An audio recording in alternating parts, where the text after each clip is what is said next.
तो हमारा अगला जो लेसन है जूलॉजी का वो है उत्सर्जन तंत्र। उत्सर्जन तंत्र को लेकर के हमने अच्छे अच्छे क्वेश्चन निकाले हैं। बाकी नॉर्मल क्वेश्चन तो हम पढ़ा चुके हैं, ठीक है। एक्सरेटरी सिस्टम, उत्सर्जन तंत्र को लेकर के इससे भी क्वेश्चन आते हैं और अच्छे क्वेश्चन आते हैं।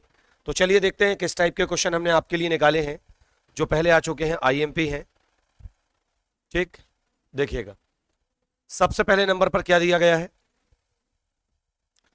एक मनुष्य भोजन में प्रोटीन अत्यधिक मात्रा में लेता है तो कौन सा पदार्थ अत्यधिक उत्सर्जित होगा। यदि कोई व्यक्ति प्रोटीन अधिक मात्रा में लेता है तो वो कौन सा पदार्थ अत्यधिक मात्रा में उत्सर्जित करेगा।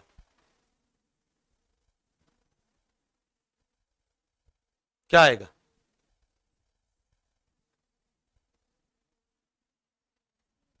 यदि आप ग्लूकोज सोच रहे हैं तो यह बिल्कुल गलत होगा। इसका राइट आंसर है यूरिया और यूरिक अम्ल। क्योंकि जब प्रोटीन का शरीर में विखंडन होता है तो प्रोटीन के विखंडन से यूरिया, यूरिक अम्ल और अमोनिया जैसे पदार्थ बनते हैं। इसलिए तो हमने उत्सर्जन तंत्र में लिखवाया है नाइट्रोजन युक्त तो उत्सर्जी पदार्थों के आधार पर जीवों के प्रकार लिखवाए ना। तो इसका राइट आंसर है यूरिया और यूरिक अम्ल, ठीक है। चूंकि मनुष्य है इसलिए यूरिया और यूरिक अम्ल, ठीक है, ध्यान रखिएगा। आगे चलते हैं। इतना सरल प्रश्न में तुम लोग ग्लूकोज और जल सोच रहे थे। स्तनियों की कौन सी रक्तवाहिनी में यूरिया की अधिकतम मात्रा परिवाहित होती, यह पहले भी हो चुका परिसंचरण तंत्र में। बताइए कौन सी रक्तवाहिनी ऐसी है जिसमें यूरिया की मात्रा सबसे ज्यादा होगी। तो इसका राइट आंसर है पल्मोनरी शिरा, सॉरी यकृती शिरा, पल्मोनरी नहीं, यकृती शिरा, ठीक है ना। किडनी जो होती है, याद रखिएगा, किडनी जो होती है, इस किडनी में एक नलिका जो है वो रक्त को लेके अंदर जाती है और दूसरी जो होती है वो रक्त को लेके बाहर आती है।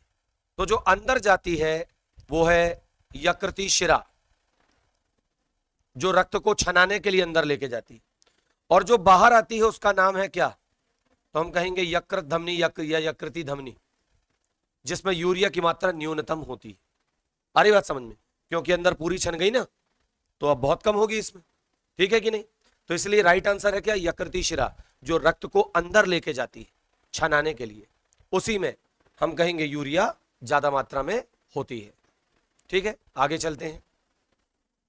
नाइट्रोजन युक्त कौन सा पदार्थ अत्यंत विषैला है, या यदि शरीर में से यकृत को हटा दिया जाए तब कौन सा पदार्थ रुधिर में बढ़ जाएगा, कौन सा। अमोनिया राइट आंसर है, अमोनिया राइट आंसर है, ठीक है ना, याद रखिएगा। तो अत्यंत विषैला पदार्थ तो यूरिया, सॉरी अत्यंत विषैला पदार्थ तो अमोनिया ही है, ठीक है। और यदि यकृत को हटा दिया जाए तो वो एक चक्र है आर्जिनिन आर्थिनिन चक्र, वो बंद हो जाएगा, जिससे अमोनिया का यूरिया में परिवर्तन बंद हो जाएगा। तो यकृत को हटा देने के बाद हमारे शरीर में जो मात्रा बढ़ेगी वो अमोनिया की होगी, ठीक है, याद रखिएगा। और किडनी फेल हो जाए तो यूरिया बढ़ेगी, यदि किडनी फेल हो जाए तो यूरिया बढ़ेगी, और यकृत को हटा दिया जाए तो अमोनिया बढ़ेगी। ये दोनों चीजों को ध्यान रखना है, ठीक है ना। क्योंकि देखो किडनी फेल हो गई मतलब लीवर सही है, लीवर सही है तो वो अमोनिया को यूरिया में बदलेगा, ठीक है ना, ये तो सही है। लेकिन यदि बात करें यकृत, यदि यकृत फेलियर हो गया तो फिर तो अमोनिया को यूरिया में कोई बदल ही नहीं पाएगा, तो अमोनिया बढ़ने लगेगी। और किडनी ऐसा कुछ कर नहीं सकती कि अमोनिया को बाहर कर दे, क्योंकि वो तो यूरिया को बाहर करने के लिए तैयार है, ठीक है, या बनी है। जलीय सरीसृप होते हैं, कई बार बता चुका हूं ये क्वेश्चन में, लेकिन फिर भी दोबारा लेके आया हूं। तो जलीय सरीसृप कैसे होते हैं, क्यों सुनीला, कैसे होते, डसने वाले कि बिना डसने वाले। हाँ, इतने सरल प्रश्न में यदि तुम लोग फंस जाओगे तो क्या करोगे तुम लोग।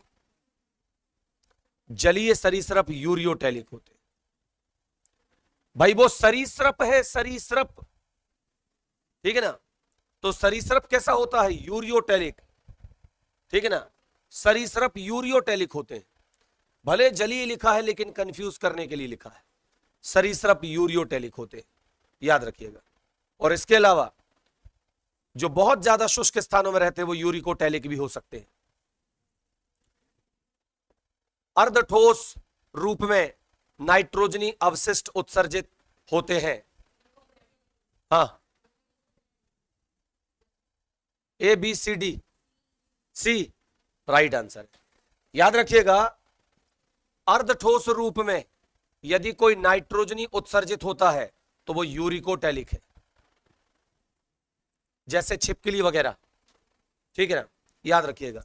ये पानी का बहुत कम क्या करते हैं, तो हम कहेंगे अवशोषण करते हैं, पानी को बहुत कम लेते हैं, ठीक है ना, तो मतलब अवशोषण कह रहा हूं, बहुत कम लेते हैं, बहुत कम ग्रहण करते हैं। तो ऐसी स्थिति में उत्सर्जन के दौरान इनके शरीर से उत्सर्जित पदार्थ में पानी की मात्रा बहुत कम होती है, तो ये अर्धठोस रूप में क्या करते हैं, उत्सर्जित करते हैं। तो अर्धठोस रूप में यदि कोई नाइट्रोजनी उत्सर्जित पदार्थ मतलब बाहर आता है तो वो यूरिकोटेलिक होता है, यूरिक अम्ल, याद रखिएगा।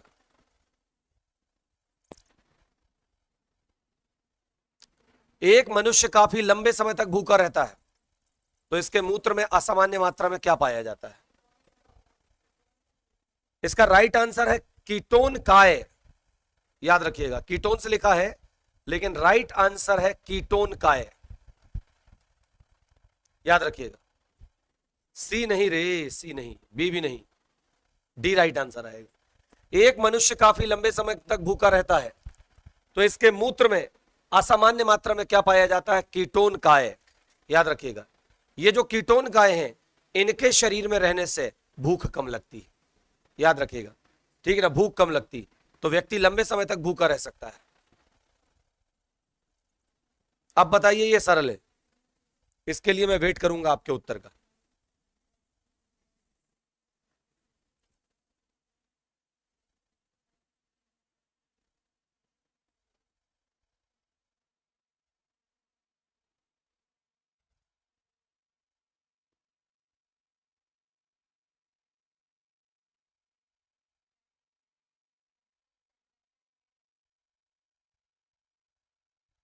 जल्दी उत्तर दो भाई।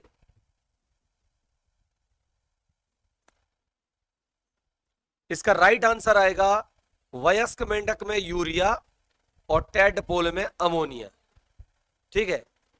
तो इसका राइट आंसर आएगा बी।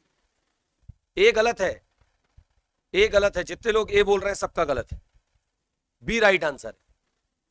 वयस्क मेंढक में यूरिया और टेडपोल में अमोनिया, साफ साफ लिखवाया उत्सर्जन तंत्र में, मैंने पहले ही पेज पर लिखवाया है। निम्न में से कौन सा एक कशेरुकी का उत्सर्जी अंग नहीं है?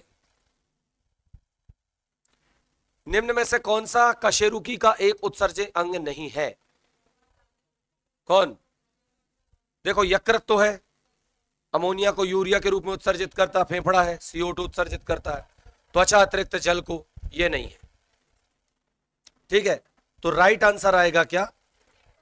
Hepato pancreas. वो केवल क्या करता है? पाचक रस देता है, केवल पाचक रस देता है, उत्सर्जन किसी चीज का नहीं करता वो, ठीक है। यूरिक अम्ल के रूप में शरीर से नाइट्रोजनी अवशिष्ट को उत्सर्जित करने वाले दो जंतुओं के उदाहरण दीजिए जो यूरिक अम्ल के रूप में पदार्थ को क्या करते हैं? उत्सर्जित करते हैं। यूरिक अम्ल के रूप में नाइट्रोजनी अपशिष्टों को उत्सर्जित करने वाले जंतुओं के दो उदाहरण, तो राइट आंसर होगा, अभी अपनी चर्चा हुई थी कि छिपकली तो होगी होगी और पक्षी भी पानी बहुत कम पीते हैं, इसलिए पक्षी और छिपकली राइट आंसर होगा।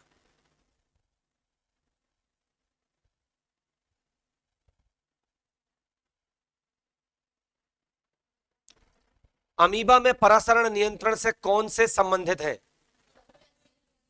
बिल्कुल सही बात, अभी कल परसों चर्चा हुई थी अपनी कि अमीबा जो है उसमें संकुचनशील रिक्तिकाओं का कार्य क्या है? तो कुछ लोग कहते हैं उत्सर्जन, जबकि वो उत्सर्जन नहीं करती, वो शरीर से अतिरिक्त जल को बाहर करती है, जिसे कहते हैं क्या? परासरण नियंत्रण, ठीक है कि नहीं?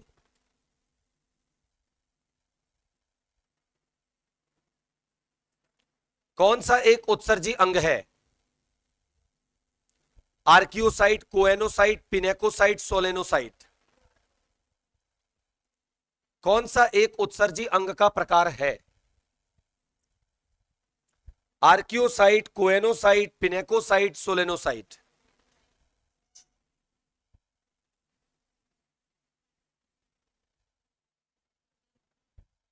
सी, डी। कैसे? कैसे पता कि डी आएगा? पढ़े थे, कहां पढ़े थे? ऐसा क्या? सोलेनोसाइट है ज्वाला कोशिकाएं। सोलेनोसाइट जो है ये है ज्वाला कोशिकाएं, और ज्वाला कोशिकाएं प्लेटिहेलिमिन्थिस का उत्सर्जी अंग है। सोलेनोसाइट ज्वाला कोशिकाएं, ये हम कहेंगे प्लेटिहेलिमिन्थिस संघ के जीवों का उत्सर्जी अंग है। तो ये याद रखना है। सारे नाम एक से थे, साइट साइट साइट साइट, है ना? तो आप ध्यान रखना, सोलेनोसाइट ज्वाला कोशिकाएं। अगला नंबर, उभयचरों में पाए जाने वाले वृक्क कैसे होते हैं? उभयचरों में कैसे वृक्क पाए जाते हैं?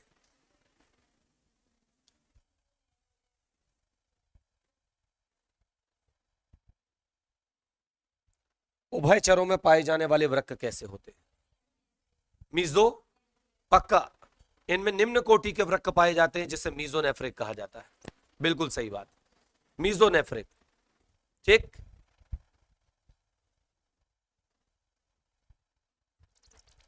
सब कॉपी में लिखा है ये। आ रही बात समझ में? ज्यादातर चीजें कॉपी में लिखी हैं, उसके बाद यदि हम ना पढ़ पाए तो फिर मतलब क्या इतने अच्छे नोट्स बनवाने का? क्या आएगा? हेनले लूप द्वारा छनित से किसको हटाया जाता है? तो राइट आंसर होगा क्या? जल को। हेनले लूप द्वारा छनित से किसको हटाया जाता है? तो हम कहेंगे जल को हटाया जाता है। ठीक है ना, क्योंकि पोटेशियम ग्लूकोज तो पहले ही हट गया, CO2 का तो सवाल ही पैदा नहीं होता। ठीक है, तो जल को हटाया जाता है। हेनले लूप, सॉरी, हेनले का जो लूप होता है यू शेप, उसका मेन काम है जल का अवशोषण। वो जल को छना के बाहर करता है। ठीक है, अब बताइए इसका उत्तर दीजिए फटाक से, क्या आएगा?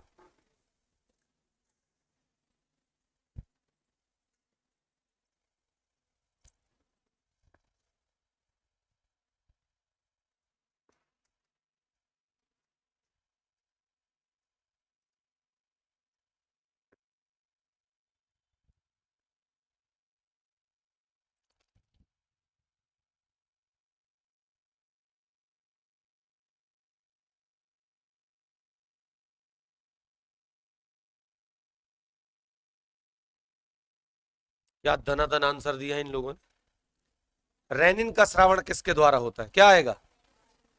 हाँ, ए की बी? पक्का? राइट आंसर है सी, जकस्टा ग्लोमेरुलस कोशिकाएं, इनके द्वारा रेनिन का श्रावण होता है। एक प्रश्न आया था, रेनिन का श्रावण किससे होता है? ठीक है ना, तो रेनिन अमाशय से भी निकलता है और रेनिन किडनी से भी निकलता है। ठीक है, लेकिन ये यहां से निकलता है अब वृक्क में किससे? जकस्टा ग्लोमेरुलस कोशिकाएं या मेडुलरी नलिकाएं। ठीक है, देखिए निम्न में से किस जंतु में एंटिनल ग्रंथि अथवा हरी ग्रंथि उत्सर्जित अंग की भांति कार्य करती? कौन कौन झींगा? अच्छा, ये तो निम्न में से किस जंतु में, देखो इसका दूसरा नाम बोला गया, समझना जरा। एंटिनल ग्रंथि, हरित ग्रंथि को एंटिनल ग्रंथि कहते हैं, और याद रखना है कि झींगा का उत्सर्जी अंग है ये।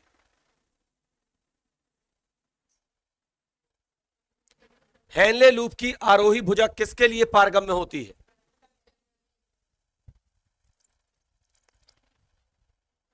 हेनले की आरोही भुजा किसके लिए पारगम्य होती है? क्या?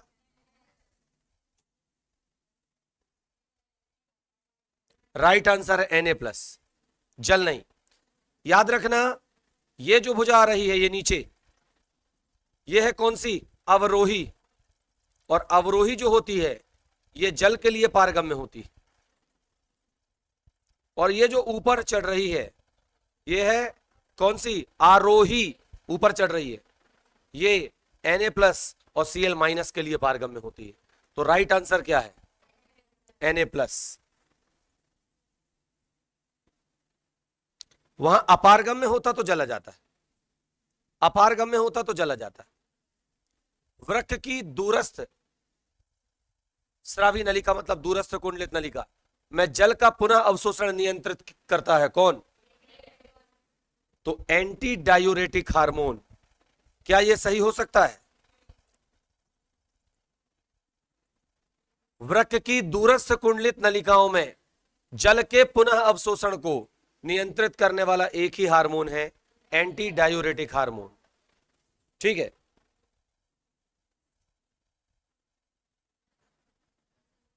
यह भी बड़ा सरल है। कशेरुकियों के मूत्र का पीला रंग होता है क्योंकि इनमें पाया जाता है, तो राइट आंसर है इसका यूरोक्रोम वर्णक। याद रखना, यूरोक्रोम। अगला नंबर,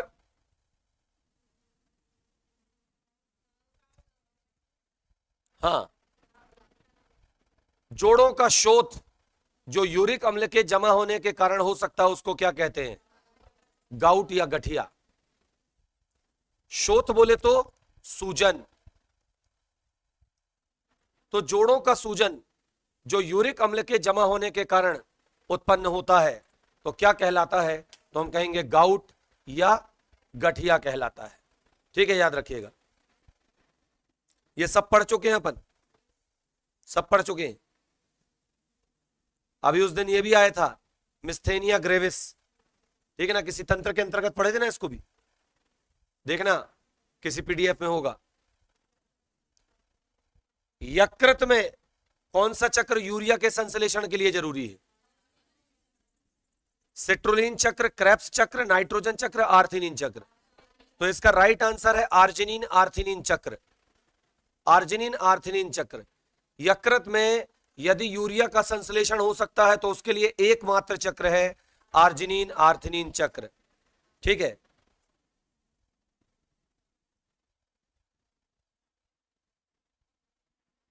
चलो अब मिला लो, दिया समय तुमको।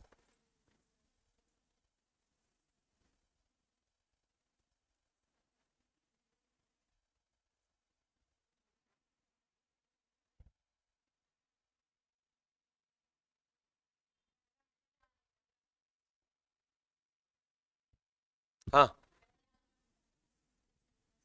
पहला। अच्छा, क्या बता रहे हो? हाँ, सही है। मेरा तरीका सीख गए तुम लोग। हाँ नहीं तो ऐसे प्रश्न बड़े कठिन होते हैं, है कि नहीं? तो सबसे पहले हिमेटोयूरिया, मूत्र में रक्त की उपस्थिति। अच्छा, ऊपर एक और है, यूरिया। यूरिया, मूत्र में यूरिया की उपस्थिति। अरे मूत्र में, ये रक्त में, रक्त में जब यूरिया की मात्रा बढ़ती है तो उसको कहते हैं यूरेमिया। जब हमारे वृक्क खराब हो जाएंगे, ठीक है ना, भगवान ना करे ऐसा हो, लेकिन जिसके भी खराब होंगे तो उसके शरीर में यूरिया की मात्रा बढ़ जाएगी। ठीक है ना, तो यूरेमिया मतलब रक्त में यूरिया की मात्रा का बढ़ना। मूत्र में यूरिया की उपस्थिति, ये कौन सी बात है? वो तो रहेगी वहां पे, ठीक है ना। तो यहां पर आएगा रक्त में यूरिया की उपस्थिति। तो पहले का आएगा 5वां और दूसरे का आएगा 3रा। पहले का 5वां और बी का 3रा। तो ये दो जगह पे है। सी, कीटोन यूरिया, मूत्र में कीटोन कणों की उपस्थिति। कीटोन का है तो सी का आ जाएगा क्या? दूसरा। ये अब क्लियर हो गया। हाँ, बाकी तो सब तुम देख लोगे अब। ठीक है, तो यूरेमिया में रक्त में यूरिया की मात्रा बढ़ जाती है जब किडनियां खराब हो जाती हैं। हिमेटो यूरिया में मूत्र में रक्त कणों की उपस्थिति आ जाती है। कीटोन यूरिया में मूत्र में कीटोन काय बढ़ जाते हैं, वसा के असामान्य विखंडन से बनते हैं। ठीक है, बाकी सब पढ़ लेना आप।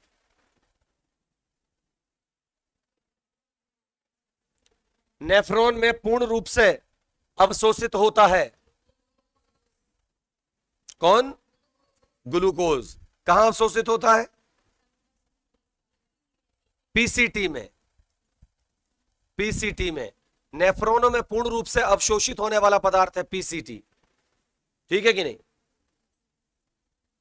ग्लूकोज नेफ्रॉनों के पीसीटी में पूर्ण रूप से अवशोषित होने वाला पदार्थ है ग्लूकोज। लेकिन ग्लूकोज अकेले नहीं, ग्लूकोज है, कुछ खनिज लवण है, एमिनो एसिड। दो नाम तो बिल्कुल याद रखें, एक ग्लूकोज, दूसरा एमिनो एसिड। ये पूरी तरह से अवशोषित होते हैं। ठीक है। नेफ्रॉन की नलिकाओं द्वारा पुनः अवशोषण किस विधि द्वारा होता है? नेफ्रॉन की नलिकाओं द्वारा पुनः अवशोषण किस विधि के द्वारा होता है? तो मैं तुमको बता दूं, पुनः अवशोषण के लिए ऊर्जा खर्च होती भाई, और जब ऊर्जा खर्च होए तो उसको कहते हैं क्या? सक्रिय परिवहन द्वारा। ठीक है, सक्रिय परिवहन।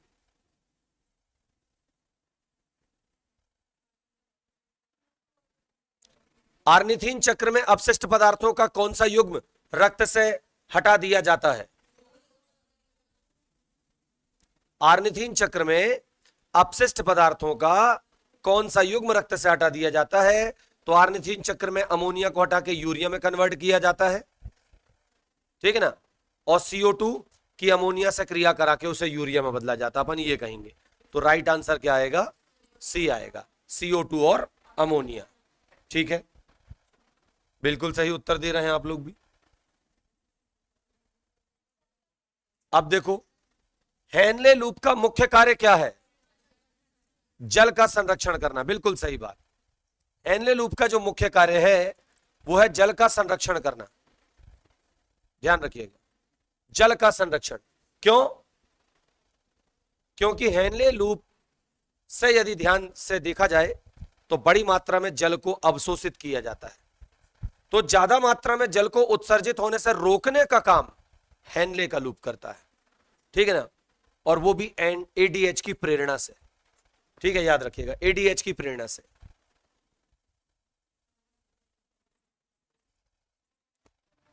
मानव वृक्कों में फिल्ट्रेशन दाब कितना होता है?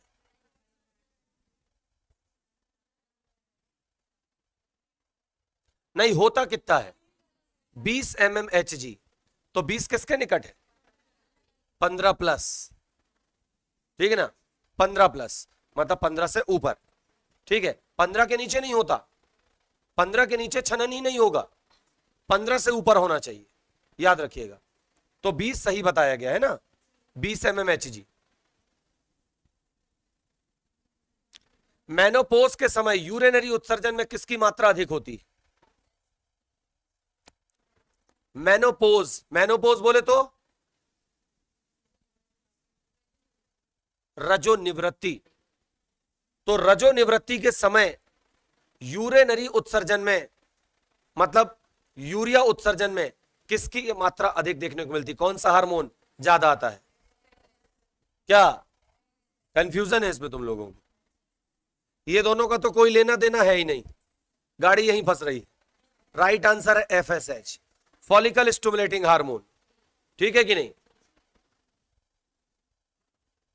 STH नहीं है रे बेटा, STH नहीं है, FSH है। इन दोनों का कोई रोल नहीं है, ध्यान रखिएगा।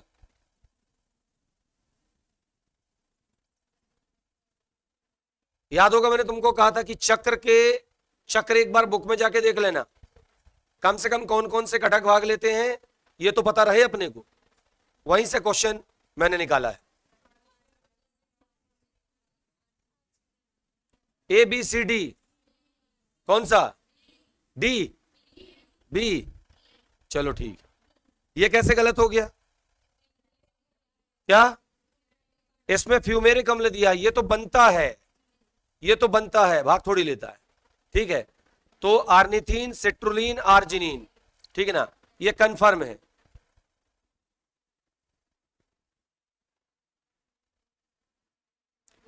मानव मूत्र का पीएच, पहले तो तुम मुझे रक्त का पीएच बताओ। 7.4, बिल्कुल सही बात। अब मुझे जानना है मानव मूत्र का पीएच कितना है। 6.5 की 6, अच्छे से सोच लो, 6 सही आंसर। मानव मूत्र का जो पीएच है वो 6 होता है और रक्त का पीएच 7.4 होता है।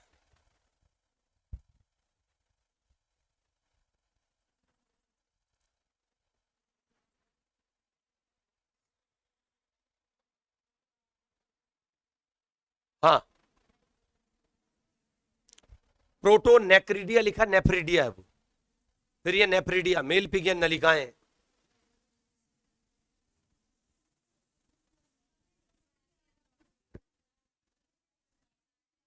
क्या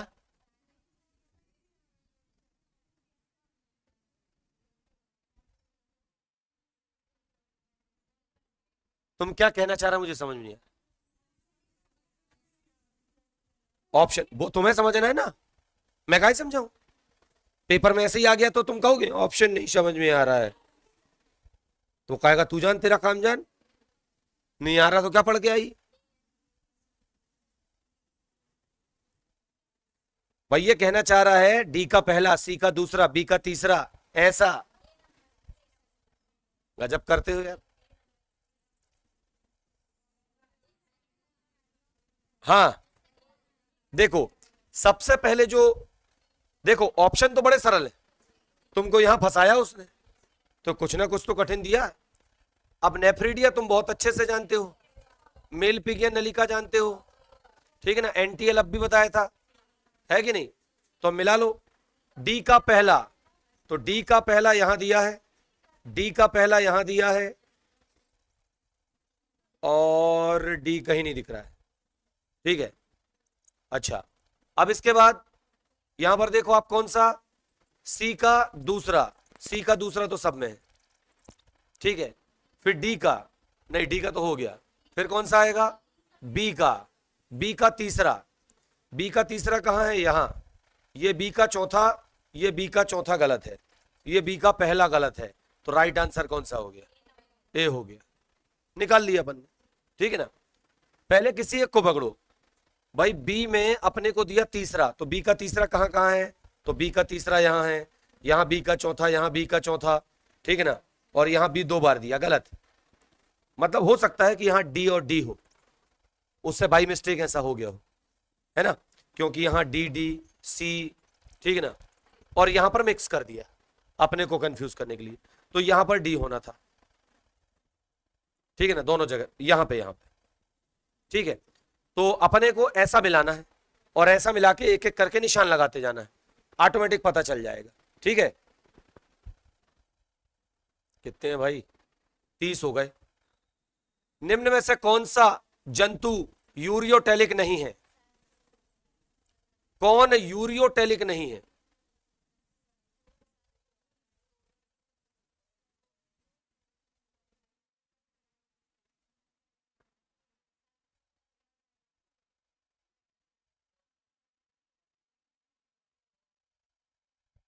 कौन सा जंतु यूरियोटेलिक नहीं है। मेंढक तो है, टोड भी है, कछुआ भी है, तो सर्प नहीं है। सर्प कैसा है,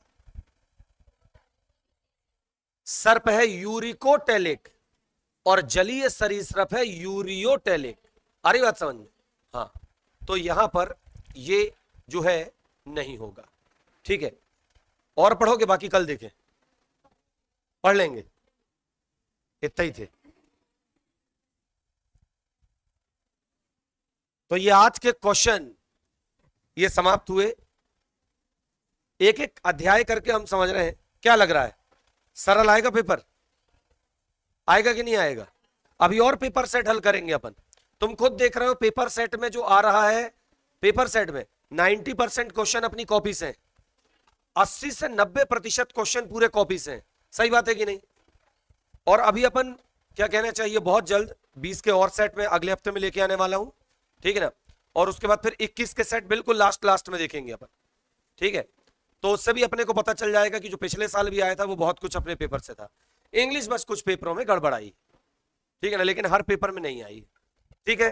तो चलिए कल मिलते हैं फिर, कल सभी लोग आएंगे। कल बहुत अच्छा टॉपिक है, 1.5 घंटे शुरू के, कल बहुत अच्छा टॉपिक है, याद रखना, जिसमें प्लाज्मोडियम का है ना, अंडों से रिलेटेड है, और इसके अलावा वो एसिलस वाला जो मैंने बताया है, ठीक है ना। जो जो टॉपिक छूट गए हैं, जिनके प्रश्न अपने को मिले हैं, कल वो बताए जाएंगे। तो कल की क्लास, ऐसा नहीं कि कई लोग सोचते हैं कि आज तो 2 ही कालखंड लगेंगे, नहीं जाते, ये बहुत बड़ी गलती है आपकी। पिछले शनिवार भी जो लोग नहीं आए, तो एक केमिस्ट्री का सेट मैंने हल करवाया था और एक इंग्लिश का सेट हल करवाया था, ये बहुत बड़ी गलती, इसलिए आए जरूर, ठीक है ना। मजा आया सर आज के क्वेश्चन करने में, नहीं जब बनते हैं तो मजा ही आता है रे। चलो मिलते हैं। अभी तो ऑर्गेनिक है ना, पढ़ लियो ना, नाइट्रोजन युक्त कार्बनिक यौगिक, आज उसका वो है ना, ऑर्गेनिक केमिस्ट्री में नाइट्रोजन युक्त कार्बनिक यौगिकों का आज टेस्ट है। आज ले लें, कल ले लें, तो आज छुट्टी रहेगी फिर, देख लो। यदि तुम्हारी तैयारी हो जाती तो मैसेज कर देना, नहीं तो फिर आज का समय दे देते हैं, कल करेंगे प्रश्न बढ़िया इत्मीनान से, कल करते हैं, आज का समय दे देते हैं, ठीक है ना। चलिए ठीक है, तो आज शाम को ऑर्गेनिक नहीं लगेगी, आज आप तैयारी कर लो, ठीक है ना, नाइट्रोजन युक्त कार्बनिक यौगिक की। तो ऑर्गेनिक की क्लास फिर कल लगेगी, कल क्वेश्चन लेंगे हम आपसे, ठीक है।